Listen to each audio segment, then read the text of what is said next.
Bach is here to show off this hotly anticipated sequel. And also David Clayman. Hello.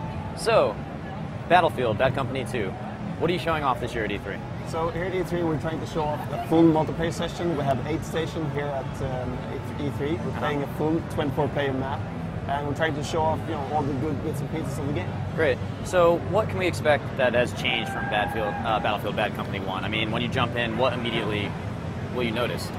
I'll say you notice that a lot have changed. We're taking a lot of the good stuff that was in Bad Company 1 and made that even better. So immediately we feel that the weapons feel better, more authentic. Mm-hmm. Also the vehicles are much better and they look more realistic. They feel more realistic. They sound more realistic. It's also striking immediately is that everything is destructible. We had a lot of destruction in Bad Company 1, but now we're taking that to the next level, making sure that we have everything from small covers that you can chip off pieces of, but also making sure that you can take down full buildings. So you have complete destruction.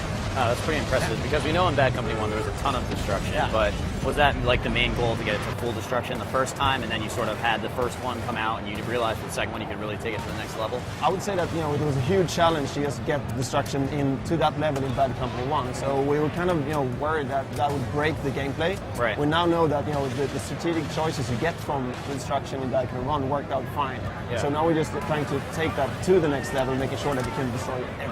Cool. So maybe you can give me a couple of examples of how full destruction is influencing the gameplay, because I would imagine it's pretty drastic. You can't really hide behind anything now. So maybe just give me a scenario about what you're going to plan, how you're going to plan your attack when you know that the entire building can just be taken out without you. So if you look at the full building destruction, when you, for instance, take down an objective in the rush game mode, you blow up these crates you have. When you blow these crates, you have to then run out of the building because the building do collapse when you do that. Also, when you're hiding behind covers, the enemy can actually chip off pieces. So shooting at you you'll actually see the cover eating away in front of you as you're hiding behind the covers. It's really, really cool. That's awesome.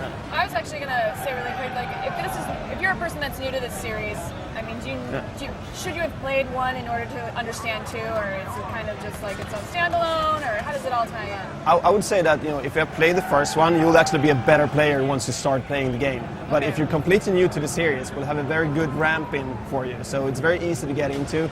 We tweaked the controllers, made everything easier to control. But of course, it's a Battlefield game, so it's really hard to master. And you have the variation of the game, so there's a lot of things to do for all players. Through hard for more experienced players and all that? In multiplayer, we have the rank system that will make sure that you get in touch with the players that are on your rank. So the map-making system will make that for you. But also, the whole Battlefield experience is about making sure that you can use your play style to reach your objectives in the game. So all this variation in the game makes all players skillful in one way or another. There's a role for everyone. Okay. So you mentioned rush mode. What are you showing here at the show? Just that mode, or are you showing off any other modes? No, we're only showing off the rush mode here at E3 today. And we have these play sessions where we have 8 people playing together in 2 squads. And we have the rest of the players sitting at the EA location playing together with us. So we have a full 24-player server, so it's complete mayhem. Awesome. Yeah, it's really cool. And what's the reaction been so far this year? People really enjoying it? Yeah, people are overly positive. We thought that it might take some time for people to get into the games. It's quite a deep game experience. Right. But people, with this 15 minutes we have, people get right into it. And when we cut the session, people get really upset. They want to keep playing. I could imagine. We got to wrap up. Also, our stage is falling apart on us. I don't know if you guys noticed, but I almost got attacked by some sort of toy. Anything that you want to close out with that we might not have mentioned that you want to talk about, like exclusives? Just feel free to let it flow naturally. It's so hard. It's so much to tell about the game. We're trying to make it easy to pick up and play here at E3. But if you haven't seen it, you should check it out, because I would argue and say this is the best multiplayer experience you can have.